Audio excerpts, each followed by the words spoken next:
Ako si Doktora Balakubak. Ayan guys, ipakita ko sa inyo ang mukbang ko ng alimango. Ayan, may kaibigan ako nagbigay ng lutong ulam. Ayan siya. Ay, sarap! O, diba? Gata yan guys. So, tingnan nyo ang dami ng kanin. Diet ako dyan guys, diet. Oh, ayan, pinag-pray natin. Salamat sa blessing at pagpalain mo ang nagbigay nito ng ulam, maging sa pagkain na ito bigyan ng sustansya. Ayan, diba? For subo. Yang kalabasa, sarap.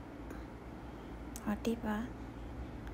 At yan, tikman natin yung isang alimango. Hirap kasi yan.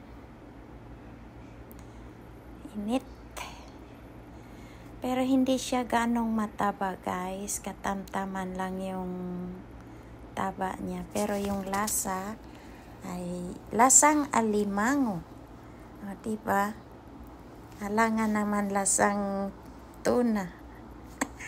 So, hanggang dito lang ating vlog. Ako si Doktora Balakubak. Huwag niyong palampasin ang panood. Thank you.